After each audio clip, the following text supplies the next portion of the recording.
नमस्कार मित्रांनो. आज आपण टी परीक्षा 2013 मध्ये विचारलेल्या मराठी व्याकरणावर आधारित प्रश्नांची उत्तरे बघणार आहोत. चला तर मग सुरुवात करूया.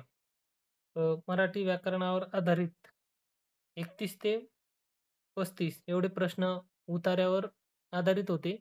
ते आपण काय बघणार नाहीत. त्या पुढील व्याकरणाचे प्रश्न बघूया. रोज कुठला तरी फॅक्टरीतला 5चा भोंगा वाजत असे. या वाक्याचा काळ ओळखा. पर्याय आहेत: 1 रीती वर्तमान काळ, 2 रीती भविष्यकाळ, 3 रीती भूतकाळ, 4 अपूर्ण भूतकाळ. तर शेवटी असे आलेले आहे आणि वाक्य भूतकाळातले आहे. तेव्हा हा जो काळ आहे तो रीती भूतकाळ होईल. याचं उत्तर आहे पर्याय क्रमांक 3 रीती भूतकाळ. तर 37वा प्रश्न, आपला आशीर्वाद असावा. या वाक्याचा प्रकार कोणता? तर याचे पर्याय आहेत: संकेतार्थी, स्वार्थी, 3 आज्ञार्थी, 4 विद्यार्थी. तर याच्यामध्ये इच्छा दर्शवलेली आहे. तर इच्छादर्शक वाक्य जे असतं ते विद्यार्थी वाक्य असतं. तर याचा उत्तराचा जो पर्याय आहे, पर्याय क्रमांक 4 विद्यार्थी. 38वा प्रश्न, विद्वान शब्द खालीलपैकी कोणत्या प्रकारचा आहे? पर्याय आहेत: 1 देसी, 2 परभाषीय, 3 तत्सम, 4 तद्भव. तर याचे उत्तर आहे पर्याय क्रमांक 3 तत्सम. पुढील प्रश्न बघूया. प्रश्न आहे 39वा. सहलीस जाताना कात्रज जवळ उजाडले. या वाक्यातील प्रयोग ओळखा. बघा, उजाडले, मळमळले, गडगडले असे जर शब्द वाक्याच्या शेवटी असेल तर ते वाक्य भाव कर्तरी या प्रयोगाचं असतं. तर याचं उत्तर आहे पर्याय क्रमांक 1 भाव कर्तरी. 40वा प्रश्न, म, स, ज, स, त, त, ग हे कोणत्या वृत्ताचे गुण आहेत? गुण नाही मित्रांनो, ॲक्च्युअली ते गण आहे. इथं प्रिंटिंग मिस्टेक झालेली आहे. पुढे पर्याय 1 नववधू, 2 भुजंग प्रयात, 3 शार्दूल विक्रीड, 4 इंद्रवजा. तर हे जे गण आहेत ते शार्दूल विक्रीडित या वृत्ताचे आहेत, म्हणून पर्याय क्रमांक 3 हे आपलं उत्तर बरोबर असेल, शार्दूल विक्रीडित. 41वा प्रश्न, पुढीलपैकी संधी विग्रहाच्या नियमानुसार गटात न बसणारा शब्द कोणता? पर्याय 1 दुष्काळ, 2 दुर्जन, 3 निष्कारण, 4 निष्फळ. तर याचं उत्तर आहे पर्याय 2 दुर्जन.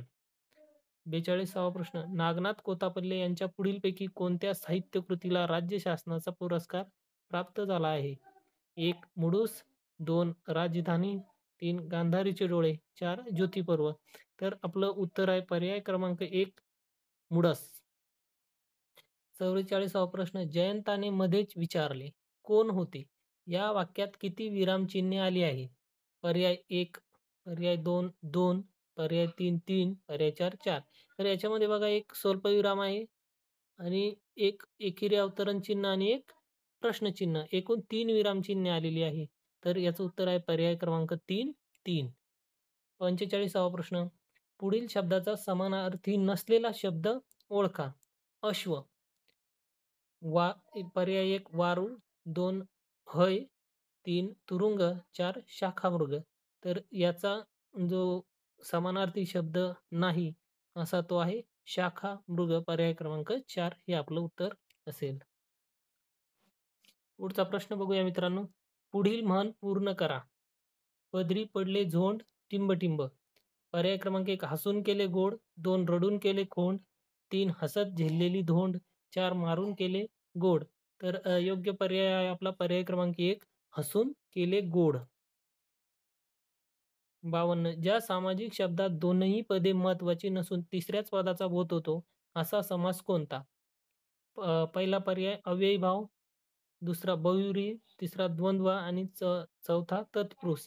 तर याचं जे उत्तर आहे मित्रांनो पर्याय क्रमांक 2 बहुव्रीही समास. अव्ययी भावामध्ये प्रथम पद प्रधान असते, द्वंद्वमध्ये दोन्ही पदे प्रधान असतात, तत्पुरुषमध्ये दुसरे पद प्रधान असते आणि बहुव्रीहीमध्ये तिसऱ्याच पदाचा बोध होतो, म्हणून याचं उत्तर आहे बहुव्रीही समास. 53वा प्रश्न, पुढीलपैकी भाववाचक नसलेले नाम शोधा. 1 भव्यता, 2 सौंदर्य, 3 दातृत्व, 4 स्वतंत्र. तर याच्यामध्ये भाववाचक नसलेले आपल्याला शोधायचं होतं. तर भाववाचक नसलेले एकच नाम याच्यामध्ये स्वतंत्र. तर याचा आपला उत्तर आहे पर्याय क्रमांक 4 स्वतंत्र. साधर्म्यावर आधारित वैधर्म्यावर आधारित असे भेद कोणत्या अलंकारात पडतात? पर्याय 1 दृष्टांत, 2 स्वभावोक्ती, 3 अनन्वय, 4 चेतना गुणोक्ती. तर याचं उत्तर आहे पर्याय क्रमांक 1 दृष्टांत. पुढचा प्रश्न, पुढीलपैकी निश्चितपणे पुरुषवाचक शब्द ओळखा. पर्याय क्रमांक 1 क्लास, 2 कंपनी, 3 ट्रंक, 4 पेन्सिल. तर याच्यामध्ये आपण तो क्लास म्हणतो मित्रांनो, म्हणून हा तो क्लास पर्याय क्रमांक 1 हा जो शब्द आहे तो निश्चितपणे पुरुषवाचक शब्द आहे, म्हणून आपलं उत्तर आहे पर्याय क्रमांक 1. पुढीलपैकी निश्चितपणे एकवचनी शब्द ओळखा. पर्याय 1 घरे, 2 लिंबे, 3 फोटो आणि 4 पिले. तर आपलं उत्तर असेल 3, पर्याय क्रमांक 3 फोटो. तो एकवचनी आहे. बाकी घरे अनेकवचनी आहे, लिंबे अनेकवचनी आहे आणि पिले पण अनेकवचनी आहे. पुढील वाक्यातील नाम कोणत्या विभक्तीत आले आहे? मुलांनी आज्ञा पाळावी. तर पहिला पर्याय चतुर्थी अनेकवचनी, दुसरा द्वितीय अनेकवचनी, तिसरा षष्ठी अनेकवचनी, चौथा तृतीय अनेकवचनी. यामध्ये नाव आहे मुलांनी. मुलांनीला नी हा प्रत्यय लागलेला आहे आणि नी हा जो प्रत्यय आहे तो तृतीयामध्ये येतो. नेय सी आणि नी ही इसी असे तृतीयाचे प्रत्यय असतात. तर मुलांनी, मुला या शब्दाला नी हा प्रत्यय लागला आहे, म्हणून याचं उत्तर आहे तृतीय अनेकवचनी. पर्याय क्रमांक 4 बरोबर. नोकरीसाठी केलेला अर्ज हा कोणत्या पत्रलेखनाचा प्रकार आहे? पर्याय 1 तक्रार अर्ज, 2 मागणी अर्ज, 3 कौटुंबिक पत्र, 4 व्यावसायिक पत्र. तर याचं उत्तर आहे मित्रांनो पर्याय क्रमांक 4 व्यावसायिक पत्र.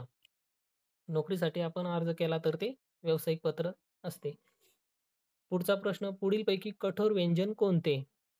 1 च, 2 ग, 3 ड, 4 द. तर कठोर व्यंजन याच्यामध्ये लगेच आपल्याला ओळखायला येते पर्याय क्रमांक 1 च. पुढील वाक्यात किती नामामध्ये सामान्य रूपामुळे बदल झाला आहे? शिक्षकांनी मुलांना शाबासकी दिली. तर बघा हे वाक्य आहे, याच्यामध्ये 2 नामे आहे, शिक्षक आणि मुले. यांना ना, नी आणि ना असे 2 प्रत्यय लागलेले आहे आणि ह्या सामान्य रूपामुळे याच्यामुळेच बदल झालेला आहे, म्हणून हे जे 2 आहेत नामे, याचं उत्तर असेल 2, पर्याय क्रमांक 2 हेच उत्तर आपलं बरोबर आहे. धन्यवाद.